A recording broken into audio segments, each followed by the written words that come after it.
नमस्ते भाई, कैसे हैं आप सभी लोग। उम्मीद है कि बढ़िया होंगे और ट्वेल्थ के अंदर अच्छे से प्रिपरेशन स्टार्ट कर चुके होंगे। ठीक है, तो आज अपन स्टार्ट करने जा रहे हैं chapter 3 of mathematics class 12 NCERT. बहुत ध्यान से, बड़े आराम से पहली वाली बुक हम कर रहे हैं बढ़िया तरीके से। ठीक है, तो समझना मैट्रिसेस होता क्या है। उससे पहले यार, ये मैट्रिसेस की अगर मैं बात करूं तो ये ना मैट्रिक्स शब्द से आया है। मैट्रिक्स शब्द जो होता है ये सिंगुलर है। ठीक है, और ये सिंगुलर है, इसकी प्लूरल फॉर्म में मैट्रिसेस होती है। लेकिन समझना इसका मतलब क्या होता है। समझना यार, आपके सामने कोई नंबर दिए हैं, उस नंबर को आप रेक्टेंगुलर अरेंजमेंट कर रहे हो। फॉर एग्जांपल, मैं आपके सामने 4 नंबर लेता हूं, पी क्यू आर एस। ठीक है, ये जो पी क्यू आर एस है, इसको आप रेक्टेंगुलर अरेंजमेंट कर दो इसकी इस तरह से, तो ये आपका मैट्रिक्स होता है। ठीक है ना, बहुत सारे मैट्रिक्स हो गए तो मैट्रिसेस हो गया। ठीक है ना, तो हम लिख सकते हैं इसकी definition according to NCERT class 12। तो matrix is an ordered rectangular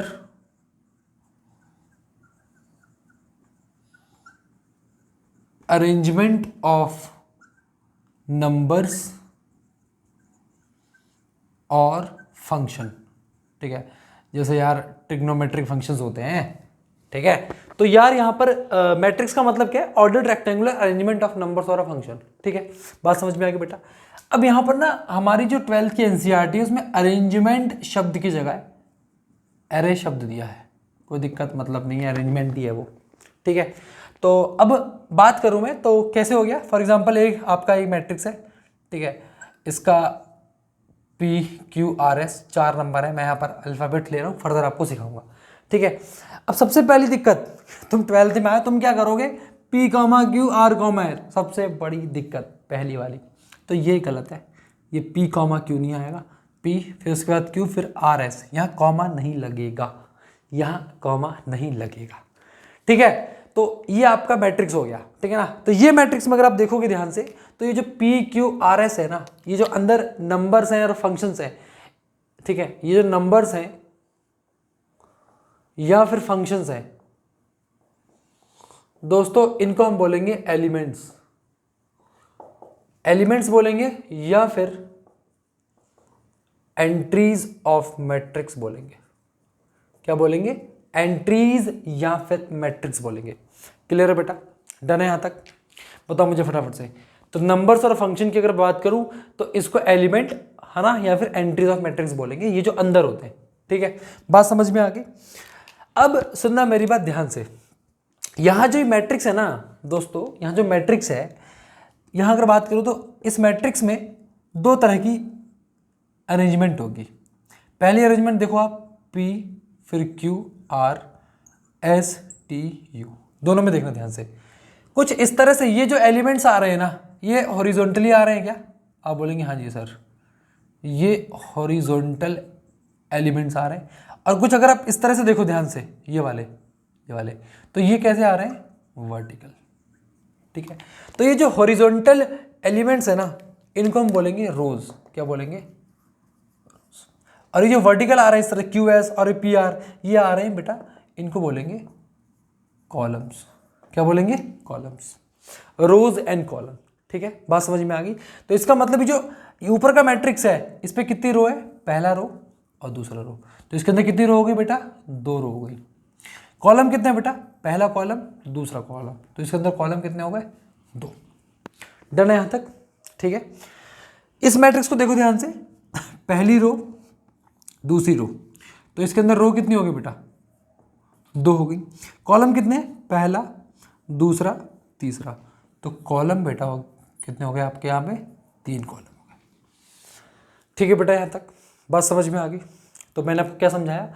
मैंने आपको समझाया मैट्रिक्स का मतलब, उसके बाद मैंने आपको समझाया इनको हम एलिमेंट कहते हैं या फिर एंट्रीज कहते हैं, फिर मैंने आपको रो सिखाया और कॉलम सिखाए। ठीक है, बात समझ में आ गई। ठीक है ना, कोई दिक्कत है क्या? चलो अगली चीज समझते बेटा। अगली चीज समझते हैं, order of matrix. Order of matrix, मैं आपसे बोलूं कि अ मैट्रिक्स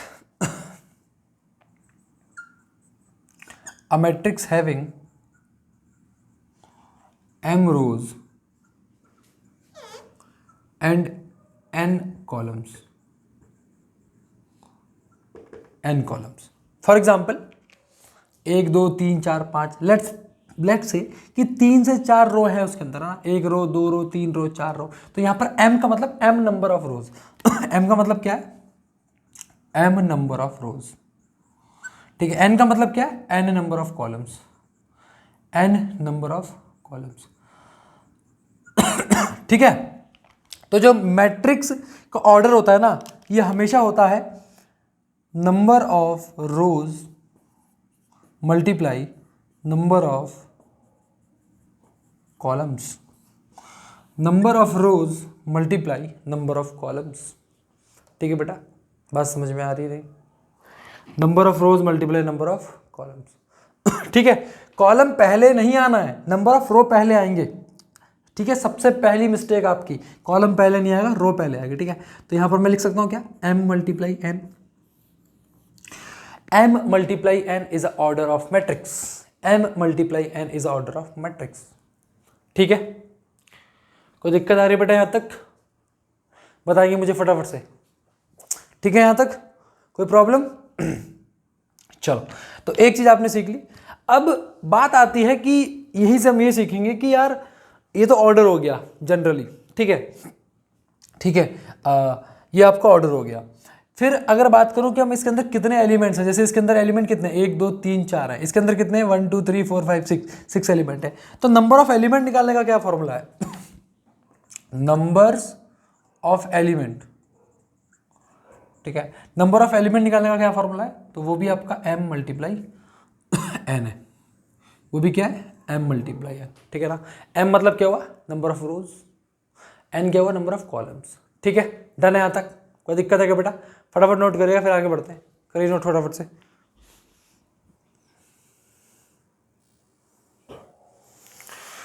तो आगे बढ़ते हैं दोस्तों, अगला हेडिंग बनाइएगा, मैट्रिक्स आपने सीख ली, ठीक है। फिर अगला हेडिंग बनाइएगा टाइप्स ऑफ मैट्रिक्स, ठीक है, टाइप्स ऑफ मैट्रिक्स, जिसके अंदर हम सबसे पहले पढ़ेंगे कॉलम मैट्रिक्स, ठीक है। कॉलम मैट्रिक्स का मतलब क्या हुआ? अ matrix which has only one column, which has only one column. ऐसा मैट्रिक्स जिसमें कॉलम एक हो, रो जितनी मर्जी हो मतलब नहीं, डजंट मैटर, कॉलम कितना होना चाहिए? एक, ठीक है। एग्जाम्पल एक मैट्रिक्स है ए, इसके अंदर कॉलम केवल एक होना चाहिए, कॉलम एक, जैसे पी क्यू आर। कॉलम कितने, रो कितनी है? 3, रो कितनी है? 3, कॉलम कितना है? 1, कॉलम कितना है? 1। तो सुनना मेरी बात ध्यान से, इसको लिखेंगे कैसे? तो सबसे पहले हम यहाँ ना सुनना, इससे पहले मैं आपको बताना भूल गया था कि ऑर्डर कहाँ लिखते हैं, ऑर्डर यहाँ लिखते हैं। तो 3 आपके रो हैं और कॉलम 1 है, 3 आपके रो है, कॉलम 1 है, ठीक है, बात समझ में आ गई? तो मैं ऐसा बोल सकता हूँ क्या कि इसको जनरल जो फॉर्म होगी, इसका जो जनरल रिप्रेजेंटेशन होगा, वो आप कह सकते हैं कि यहाँ पर n की जगह हमेशा क्या आने वाला है? 1 आने वाला है, ठीक है, बात समझ में आ गई? ठीक, चलिए दूसरा that is your row matrix, row matrix की बात करें तो अ मैट्रिक्स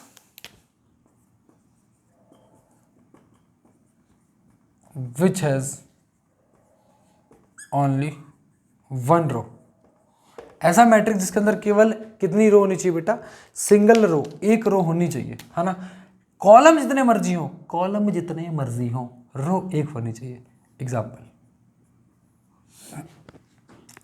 एग्जाम्पल लेते हैं, रो एक होनी चाहिए, तो P Q R S, ठीक है। हालांकि यार ये P Q R से कंफ्यूज तो नहीं हो रहे? 2 3 4, दिक्कत है कि कोई दिक्कत है? नहीं, यहाँ ए, ठीक है। इसको कैसे बना सकता हूँ? और ऐसा लिख दो 2 3 4 5, ठीक है। रो कितनी है? एक, कॉलम कितने हैं? 1 2 3 4, 1 2 3 4, कोई दिक्कत क्या? ठीक है। तो हम इसको कैसे लिखेंगे? देखो यहाँ पे इसका मतलब क्या हुआ? रो यहाँ पर हमेशा क्या रहने वाली है? इसकी 1, तो 1 मल्टीप्लाई कॉलम कितने हैं 4, 1 मल्टीप्लाई 4। ठीक है, ऑर्डर मैंने यहाँ लिख दिया, ऑर्डर मैंने यहाँ लिख दिया, ऑर्डर मैंने यहाँ लिख दिया। कोई दिक्कत है क्या? चलो बहुत बेहतरीन बेटा, समझ में आ गया होगा आई होप, है ना। फटाफट से नोट करिएगा इसे, फटाफट से नोट करिएगा बच्चों।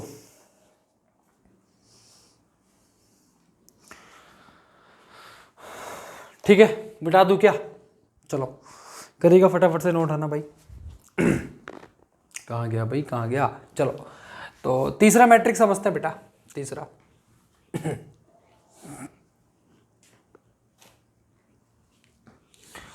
यहाँ जगह है, चलो यहीं कर देते हैं। थर्ड बेटा square matrix, square matrix.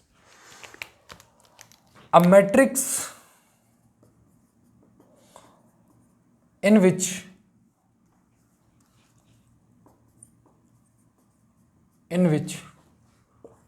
number of rows is equals to number of columns। एक ऐसा मैट्रिक्स जहां पे number of rows equals to number of columns होना चाहिए। मतलब क्या हुआ बेटा? मतलब क्या हुआ? एग्जांपल लेते हैं, ए मैं बोलूँ 5 6 7 8 9 10, तो यहाँ पे ध्यान से देखो, क्या ये जो आपका है स्क्वायर मैट्रिक्स है, क्या रो कितनी है 2, कॉलम कितने हैं 1 2 3। तो यार यहाँ पर रो 2 है, कॉलम 3 नहीं, इसको बड़ा करना पड़ेगा, इसको बड़ा करना पड़ेगा। 11 12 13। अब जरा ध्यान से देखो बेटा, अब जरा ध्यान से देखो, 3 क्या हो गई रो और 3 क्या हो गए कॉलम। तो इसका मतलब 3 मल्टीप्लाई 3 लिख दूं क्या? 3 मल्टीप्लाई 3 लिख दूं क्या? तो ये आपका क्या हो गया स्क्वायर मैट्रिक्स। ठीक है, तो यहाँ पर m जो है वो किसके इक्वल है? n के इक्वल है। आई होप बच्चे बहुत अच्छे से समझ रहे होंगे। मुझे लगता है आप धीमे धीमे समझा रहा हूँ मैं आपको, तो बहुत बेहतरीन के समझ में आ रहा होगा। ठीक है बेटा, कोई दिक्कत है क्या? चलो ठीक है, स्क्वायर मैट्रिक्स हो गया। चलो यहाँ स्पेस है तो यहाँ अगला भी समझा देता हूँ मैं आपको। Fourth, rectangle matrix. ठीक है, रेक्टेंगल मैट्रिक्स। ठीक है, अ मैट्रिक्स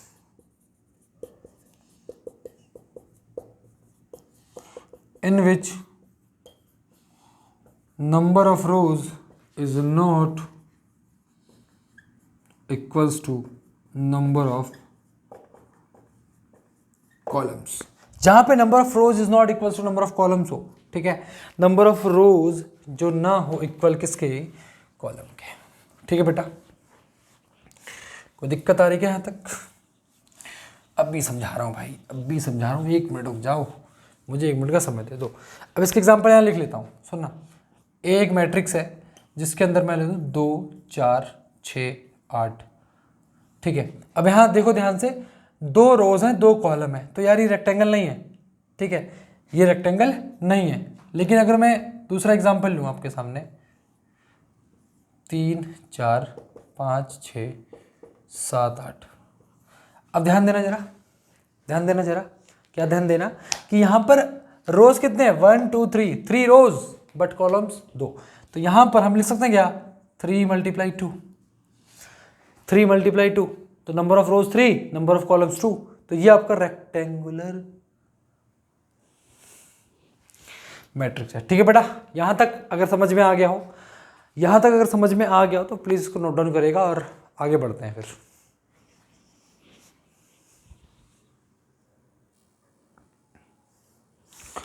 चलो फिफ्थ टाइप ऑफ हम मैट्रिक्स पढ़ते हैं बेटा। Fifth type that is diagonal matrix.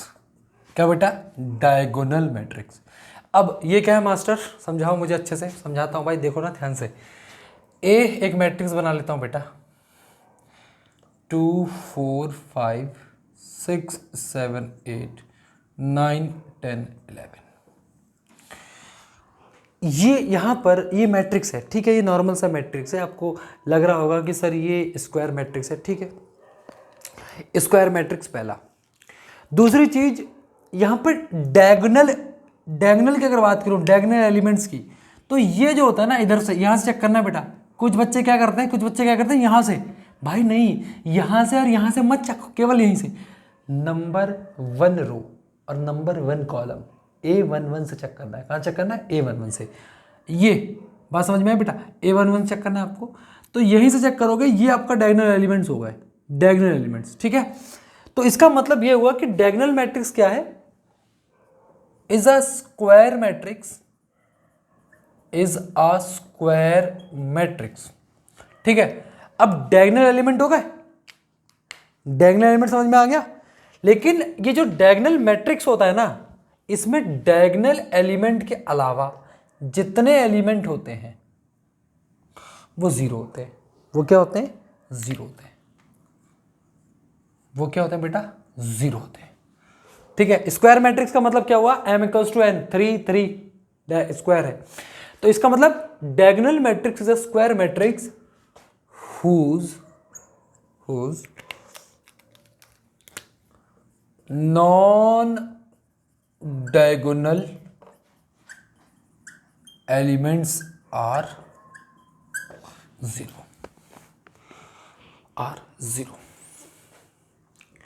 आगे बात समझ में? whose non diagonal elements are zero, ठीक है। बात समझ में आ गई? एक स्टेटमेंट बनाओ क्या? स्क्वायर मैट्रिक्स होना चाहिए पहला, और दूसरा नॉन डायगोनल एलिमेंट क्या होना चाहिए? जीरो होना चाहिए। एक स्टेटमेंट बनाता हूं, सुनना, सुनिएगा ध्यान से, मुझे बताओ। All square matrix are diagonal matrix. Assertion reason बेटा एमसीक्यू आएंगे, इसलिए बता रहा हूं, इस साल से बहुत ज्यादा एमसीक्यू आने वाले हैं, ठीक है। तो all square matrix are diagonal matrix, बताओ मुझे फटाफट से। तो ये मुझे बताओ, क्या सारे स्क्वायर मैट्रिक्स डायगोनल मैट्रिक्स होते हैं क्या? यार यहाँ 1 4 3 4 भी लिखूं तभी तो स्क्वायर रहेगा ना ये। तो ये फॉल्स है। ये क्या है? फॉल्स है। ये क्या मतलब? ट्रू क्या है? ट्रू क्या है? All diagonal matrix are square matrix, ठीक है ना। ये बात सत्य है, ये बात सही है कि all diagonal matrix are square matrix, ये बात बिल्कुल सही है। तो ये आपकी ट्रू है बेटा, ठीक है। क्लियर है बेटा यहां तक? बताओ मुझे फटाफट से। ठीक है, ठीक है, ठीक है, ठीक है, ठीक है, चलो। तो 6 number matrix, that is your scalar matrix. Scalar matrix, सुनना मेरी बात ध्यान से, स्केलर मैट्रिक्स है ना। तो क्या डेफिनेशन होगी इसकी? Scalar matrix is a diagonal matrix whose diagonal elements are equal। फिर से पढ़ना एक बार। Scalar matrix is a diagonal matrix whose diagonal elements are equal। बोलो बोलो बोलो बोलो बोलो, समझ में नहीं आया? चलो समझाता हूँ। कोई बात नहीं यार एग्जाम्पल से ज़्यादा समझ में आता है, क्योंकि तुम मंदबुद्धि हो पहले से, ठीक है, कोई दिक्कत नहीं। तो इज इक्वल्स टू, सुनना, सबसे पहले मैं डायगोनल मैट्रिक्स बनाऊँ क्या? बोलो। 2 0 0 5 7 0 0 0 0, ये डायगोनल मैट्रिक्स बन गया। देखो ध्यान से, ये डायगोनल एलिमेंट है, इसके अलावा सारे जीरो है, इसके अलावा ये जीरो नहीं होनी चाहिए, इसके अलावा सब जीरो है, जीरो है, बन गया। ये बन गया डायगोनल एलिमेंट। लेकिन डायगोनल मैट्रिक्स बन गया। डायगोनल मैट्रिक्स में, ठीक है, इसका डायगोनल एलिमेंट इक्वल होने चाहिए। तो यार अगर ये 2 है तो ये भी 2 होना चाहिए, ये भी 2 होना चाहिए। अब चेक करो इसको ध्यान से, ये 2 ये 2 ये 2 डायगोनल एलिमेंट इक्वल है, और ये डायगोनल मैट्रिक्स भी है, ठीक है। तो यहां भी स्टेटमेंट बना सकता हूं मैं, क्या स्टेटमेंट? क्या? All diagonal matrix are scalar. False. क्यों फॉल्स है? क्योंकि सारे डायगोनल मैट्रिक्स स्केलर नहीं होते, लेकिन all scalar matrix are diagonal, ठीक है। दूसरी चीज, all square matrix are scalar नहीं, लेकिन all scalar matrix are square matrix, ठीक है बेटा। ठीक है बेटा, यहां तक बताओ मुझे फटाफट से। बताओ मुझे समझ में आ रहा नहीं आ रहा, तुम बताओ दोस्तों, बोलो ना यार। चलिए तो करेंगे नोट, फिर आगे बढ़ते हैं। ठीक है, करेंगे नोट फटाफट से।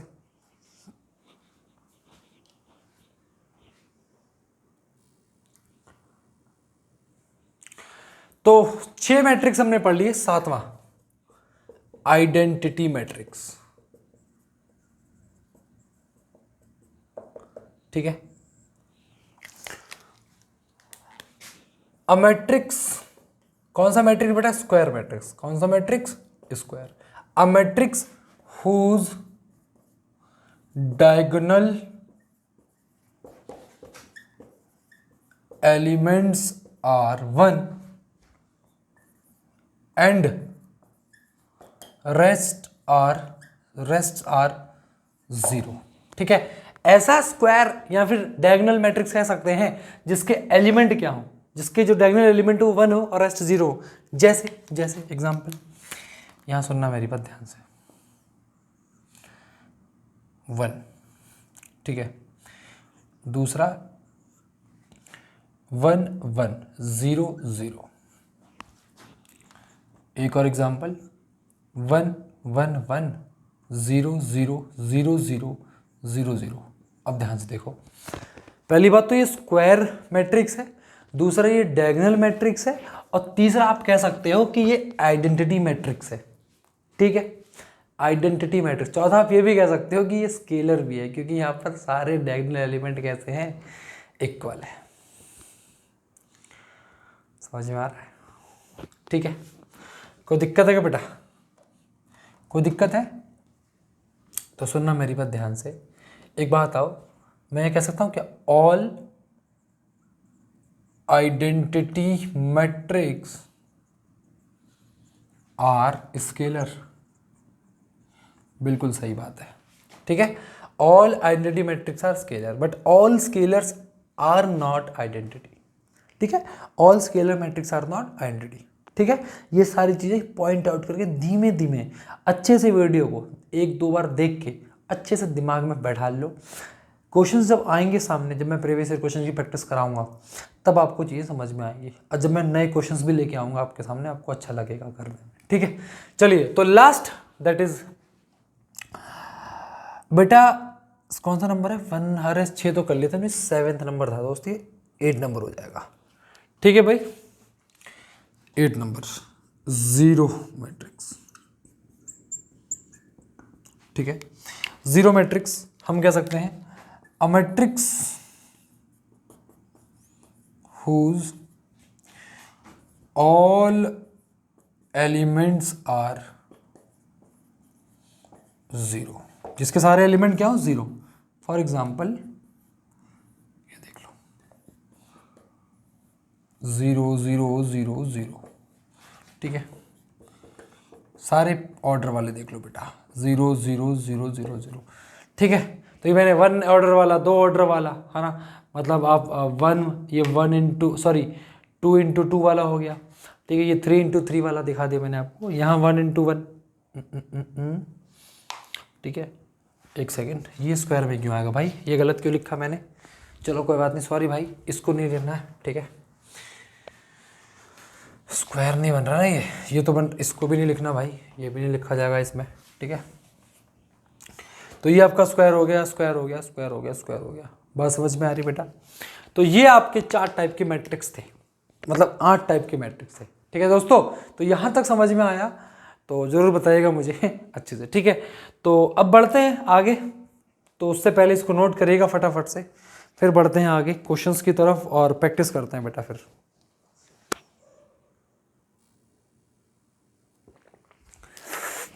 ठीक है, तो थोड़ी 2-4 बातें मैं तुमसे कर लेता हूं जहां अच्छी अच्छी बातें होंगी। पहली चीज समझना कि यार ये जो मैट्रिक्स है इनका रिप्रेजेंटेशन कैसे करोगे? इन मैट्रिक्स का रिप्रेजेंटेशन कैसे करोगे? ठीक है, तो मैं आपसे कहता हूं कि एक मैट्रिक्स है ना, एक मैट्रिक्स है जिसका ऑर्डर आप कह सकते हो 3 इंटू 2 है। ठीक है, तो 3 इंटू 2 का मतलब क्या हुआ? रो कितने? 3, और कॉलम कितने बेटा? 2, COLUMN। ठीक है, तो सुनना मेरी बात ध्यान से। इसको जाहिर सी बात है इस मैट्रिक्स को मैं ऐसे रिप्रेजेंट करूंगा। रिप्रेजेंटेशन ध्यान से सुनना, ये जो ए है ये पहला एलिमेंट हो गया, इसकी रो 1 है और कॉलम भी 1 है, रो 1 है कॉलम भी 1 है। ये जो एलिमेंट है इसकी रो 1 है कॉलम दूसरा हो गया, ठीक है। ये जो एलिमेंट है इसका रो दूसरा है कॉलम 1 हो गया। ये जो एलिमेंट है इसकी रो दूसरी है कॉलम भी दूसरा है। फिर A31 इसका मतलब रो तीसरी कॉलम पहला, रो तीसरी कॉलम दूसरा। ऐसे हम रिप्रेजेंट करते हैं, इसे रिप्रेजेंटेशन ऑफ मैट्रिक्स कहते हैं बेटा। बात समझ में आएगी। A11 A12 A21 A22 A31 A32 मतलब क्या हुआ, पहला रो पहला कॉलम, दूसरी रो पहला कॉलम, तीसरी रो पहला कॉलम, पहली रो दूसरा कॉलम, दूसरी रो दूसरा कॉलम, तीसरी रो दूसरा कॉलम, ठीक है। ये रिप्रेजेंटेशन होता है। ये किसका रिप्रेजेंट सिखाया मैंने आपको, 3x2, मतलब ऐसे आप सबका कर सकते हैं ना। मुझे करके दिखाओ फटाफट से करके दिखाओ, किस ऑर्डर का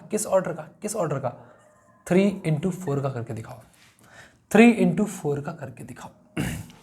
दिखाओ फटाफट से, करो यार, कर लो भाई, अरे कर लो भाई, इसके बिना नहीं हो पाएगा। हाँ करो फटाफट से, लिख लिया, कर लो, वीडियो को पॉज कर लो, करो, ठीक है। चलो कर लिया ना, अब चेक कर लो कैसे करना है। सुनो, रो कितनी है बेटा 3, कॉलम कितने बेटा 4, ठीक है। तो मैं कह सकता हूं क्या, A11 A12 A13 A14, रो पहली पहला कॉलम, रो पहली दूसरा कॉलम, रो पहली तीसरा कॉलम, रो पहली चौथा कॉलम, रो दूसरी पहला कॉलम, रो दूसरी दूसरा कॉलम, रो दूसरी तीसरा कॉलम, रो दूसरी चौथा कॉलम, रो तीसरी पहला कॉलम, रो तीसरी दूसरा कॉलम, रो तीसरी तीसरा कॉलम, रो तीसरी चौथा कॉलम। अब मुझे बताओ, ऐसी बनी थी तुम्हारी, बन गई थी, ठीक है, क्लियर है बेटा। तो ये ऑर्डर होता है, ये क्या होता है ऑर्डर, यहाँ आप लिख सकते हैं 3 × 4, ये क्या होता है ऑर्डर, 3 × 2, ठीक है, इसे ऑर्डर कहते हैं, ठीक है जी। क्लियर है, क्लियर है, समझ गए, कोई दिक्कत आ रही क्या, ठीक है। तो अगर मैं तुमसे बोलूं कि यहाँ पर 3 और 2 ना हो, 3 और 4 ना हो, और अगर ऐसे हो, ऐसे m × n, तब कैसे शो करोगे, बहुत सिंपल है, सुनना मेरी बात ध्यान से, बहुत सिंपल है।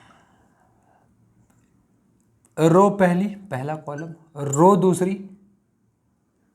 सॉरी रो तो पहली चली है ना, रो पहली दूसरा कॉलम, रो पहली तीसरा कॉलम, ऐसे ही बहुत सारी हो सकती हैं। पहले m आ रहा है तो रो इसके अंदर पहली रहेगी और कॉलम कौन सा हो जाएगा, हो सकता है नंबर ऑफ n कॉलम्स हो सकता है n नंबर ऑफ कॉलम्स हो, ठीक है।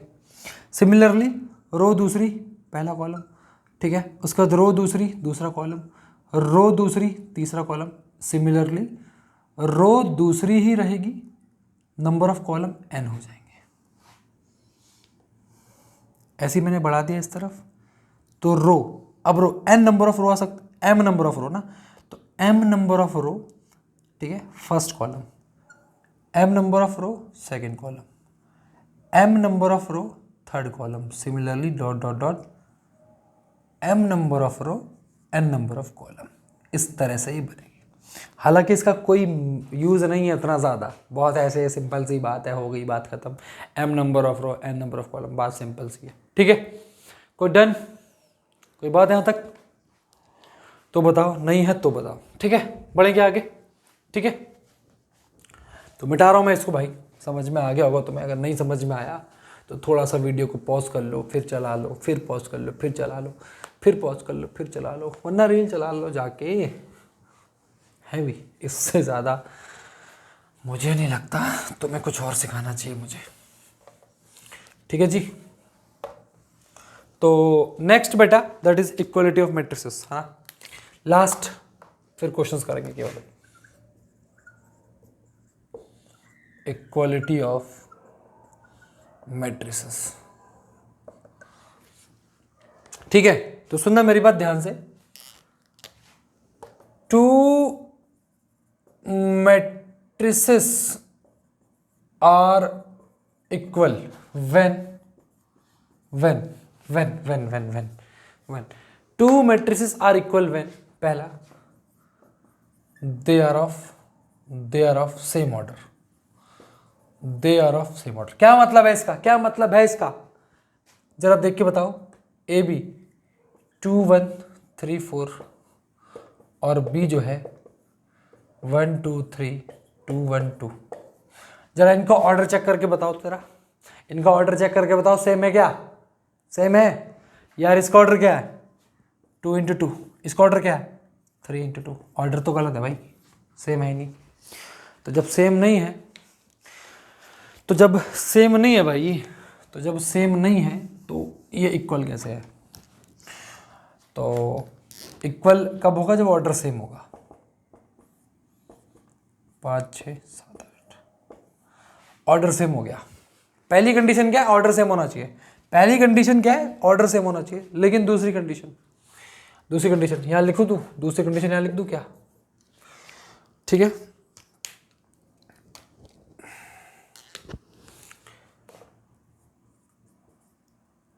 each element of matrix A should be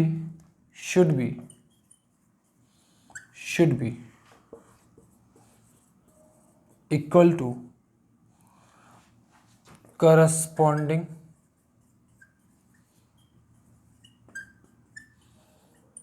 element of matrix B. Each element of matrix A should be equal to corresponding element of matrix B. मतलब क्या हुआ? अब इसको मैं दूसरा एग्जांपल लेता हूँ। पहला तो सेम ऑर्डर होना चाहिए, तो पहले मैं सेम ऑर्डर बना लेता हूँ 1 2 3 4, फिर B बना लेता हूँ 2 3 4 5। अब 1 का करस्पॉन्डिंग 2 है, 2 का करस्पॉन्डिंग 3 है, मतलब A11 A12 A21 A22। तो ये करस्पॉन्डिंग, इसका करस्पॉन्डिंग ये रहा, इसका करस्पॉन्डिंग ये रहा। मुझे बताओ यहाँ पर क्या इक्वल है? लेकिन ये कह रहा है इक्वल होना चाहिए। तो अगर ये 1 है तो ये 1 होना चाहिए, ये 2 है तो ये भी 2 होना चाहिए, ये 3 है तो ये भी 3 होना चाहिए, और ये 4 है तो ये 4 होना चाहिए। अब जाके ये दोनों कैसे हैं? इक्वल मैट्रिक्स हैं। अब जाके ये इक्वल मैट्रिक्स हैं भाई, अब जाके ये इक्वल मैट्रिक्स हैं। ठीक है भाई, समझ में आ गई यहाँ तक बातें? नहीं आ गई तुम बताओ। ठीक है भाई यहाँ तक? ठीक है, तो ये आपके इस चैप्टर के कॉन्सेप्ट्स थे बेटा। अब हमने क्या करेंगे, अगली वीडियो में एग्जाम्पल सॉल्व करते हैं, देन उसके बाद एक्सरसाइजेस करते हैं। ठीक है, बहुत धीमे धीमे करेंगे, मज़े से करेंगे, अच्छे से करेंगे, चीज़ें हो जाएंगी। ठीक है, क्लियर है बेटा? डन है यहाँ तक? बताओ मुझे फटाफट से। ठीक है, तो मिलते हैं नेक्स्ट वीडियो के अंदर, जहां हम डिस्कस करेंगे एग्जाम्पल्स, और देन उसके बाद हम एक्सरसाइजेस करेंगे। ठीक है, थैंक यू सो मच बच्चों यहाँ तक जुड़े रहने के लिए। अगर वीडियो आपको अच्छी लग रही हो अपने दोस्तों में जरूर शेयर करिएगा, क्लास 12 की जो प्रिपरेशन कर रहे हैं। ठीक है, थैंक यू सो मच।